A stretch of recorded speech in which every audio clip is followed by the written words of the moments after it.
वाणी है। अगर संतों का दर्शन वास्तव में करना है तो मेरे वृंदावन में जाकर के करिए। एक राधा बाग पड़ता है, राधा बाग, वहां पर एक बाबा रहा करते थे। वृंदावन में जाते थे और घर घर से रोटी लेकर आते थे। कितनी? एक एक रोटी। जब 30 रोटी इकट्ठी हो जाती तो वापस आ जाते। 31वीं रोटी नहीं लेते थे और 29 रोटियों को धूप में सुखा लेते थे और धूप में सुखाने के बाद एक थैला में भर लेते थे। फिर क्या करते थे? एक रोटी निकालते, दूसरी नहीं, सिर्फ एक टुकड़े तोड़ तोड़ के कटोरी में रखते और उसमें पानी डालते, चुटकी भर नमक डालते और उसको पा जाते। ब्रजवासियों ने कहा, बाबा रोज ताजा ताजा ले लिया करो, आप ये महीनों पुराना भोजन करते हो। बाबा ने कहा, बेटा यदि मैं रोज मांगने जाऊंगा तो कब करूंगा भक्ति, इसलिए महीने में सिर्फ एक दिन इस पेट के लिए निकालता हूं। और मैं खाने के लिए नहीं खाता, सिर्फ मैं जीने के लिए खाता।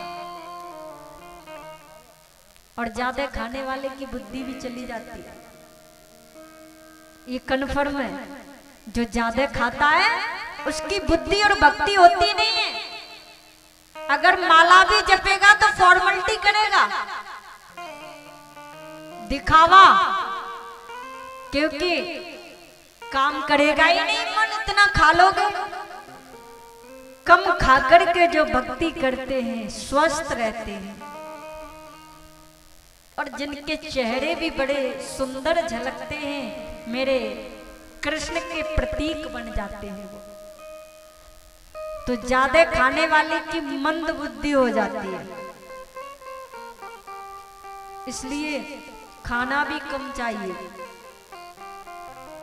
कोई बात नहीं, खूब खाओ, ताकतवर बनो। पड़ोसन सो रही है, इनको जगाना।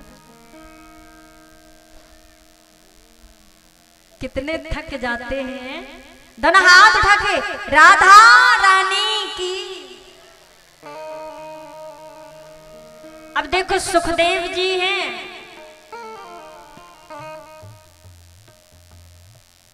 इधर नारद जी ने कह दिया बाबा से, तो मैया बोली हम भी कथा सुनेंगे।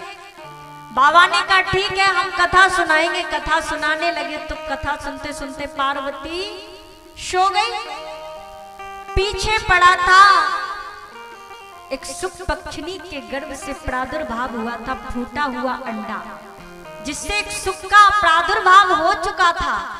तो पार्वती मैया सो गई, उसने हूं की आवाज देना शुरू कर दिया।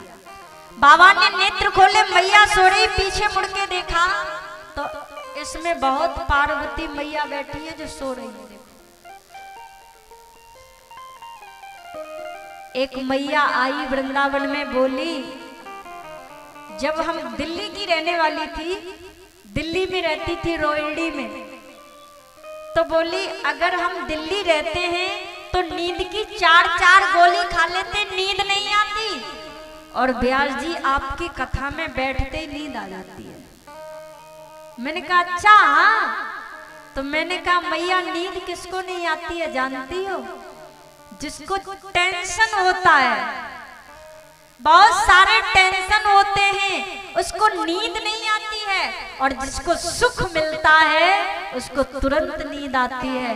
यहाँ बैठ करके कोई दुख नहीं, केवल और केवल सुख मिलता है। एक बात कहूं, वैसे 1000 लोग इकट्ठे हो जाएं कहीं तो लोगों की निंदा करेंगे, करेंगे कि नहीं?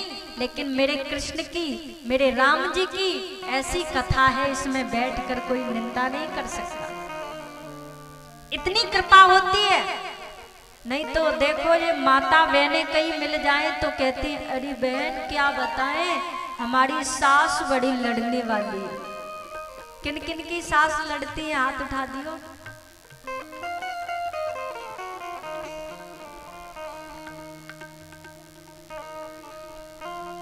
मत उठाओ, क्योंकि घर पे जाके लड़ाई हो जाएगी ना। एक बात कहूं, सास और बहू अधिक झगड़े होते हैं। जिस घर में पढ़ी लिखी बिटिया आती है, बेटी, और वो समझ लेती है कि जन्म देने वाली मेरी माँ वो थी, और लोगों में बैठना और संस्कार और सभ्यता देने वाली मेरी ये सासू माँ है। अब तक मेरी माँ वो थी और अब मेरी ये माँ है, तो लड़ाई हो ही नहीं सकती।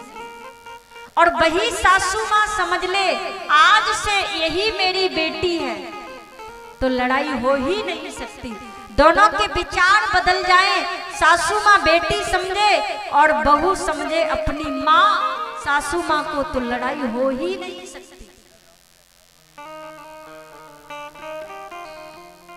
देखो पीछे कह रही है, देखो देखो कह रही है हमारी सास तो बड़ी लड़नी है। दोनों हाथ उठा के राधा रानी की जय। कथा कहाँ चल रही थी, भूल गए हम तो, बताना जरा।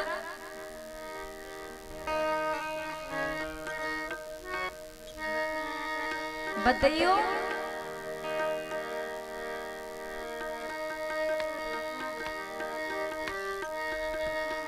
क्या बात है, श्रोता है। दोनों हाथ उठा के राधा रानी की जय। इसीलिए कहती हूं कि जहां शरीर से बैठे हो वहीं मन ले आइए। आप श्रोता हैं, हर जगह लोग पता है कभी कभी शरीर को लिए बैठे रहते हैं। आप जैसे श्रोता जब मिलते हैं तो हृदय में खुशी होती है, क्योंकि मेरे जीवन का उद्देश्य यही रहा है,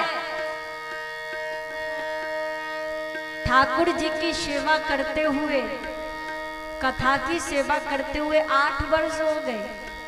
तो उन 8 वर्ष तक आज तक यही उद्देश्य रहा है कि केवल और केवल इतना हो कि आप मेहनत से सुने और मैं मेहनत से कहूं। तो आप जैसे श्रोता जब मिलते हैं तो बहुत खुशी होती है। दोनों हाथ उठा के राधा रानी